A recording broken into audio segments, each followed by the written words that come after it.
So now I want to talk about a story about somebody who's here. I came to visit her. I do sometimes individual intern trainings. I go around with people and people they're having trouble with. So this intern brought me to meet one of her residents, and the resident was sitting there in her wheelchair, and she had a napkin, and here, let's pretend this is the napkin, and she was going like this, like that with the napkin.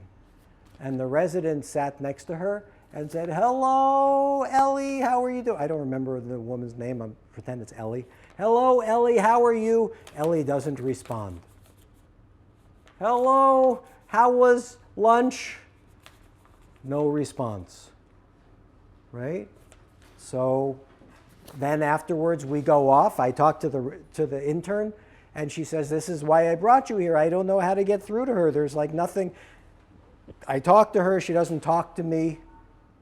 I said, "Well, what did you notice?"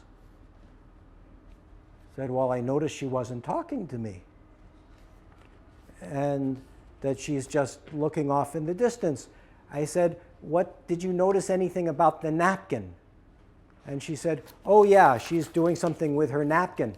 I said, "What do you think about that?" She said, it must be a way of dealing with her anxiety. She's trying to calm herself down. That was her hypothesis.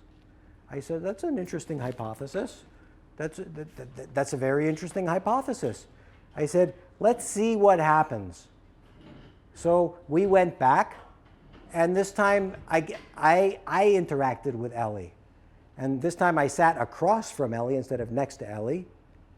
And I sat down, and I didn't say anything because Ellie didn't really like to talk very much. It's not just forgetfulness. Sometimes there's aphasia and different kinds of speech problems, right? People aren't necessarily going to speak in a way that you would normally think they're going to. So she started to go like that with her napkin. So I went on the other side of her napkin a little bit, and I touched her napkin just for a second. And then I pulled my hand away. And then Ellie kept doing this. And then I went like that a little bit, and I pulled my hand away. And then Ellie did this some more. That was contact. And so I did that, and we had this little game where we're both going like that. Every once in a while I would go a little closer, and then I would dart away. She would go a little closer, she would dart away. After about 5 minutes, I was going like this, and she went over and she touched my finger. And I just waited. And then she grabbed my finger, and she looked right at me. And I said, "Hello." And that was contact. Right? That's process work in this setting, right? It's not thinking there's something wrong with Ellie. This is the non-pathological thing that Nader is talking about. It's not there's something wrong with Ellie. We have to fix her aphasia and her lack of relatedness, right? But there's something wrong with us, that we're not meeting Ellie where she is. By noticing what's happening and following what's happening instead of trying to impose what we think should be happening. Okay. You want to add anything to that?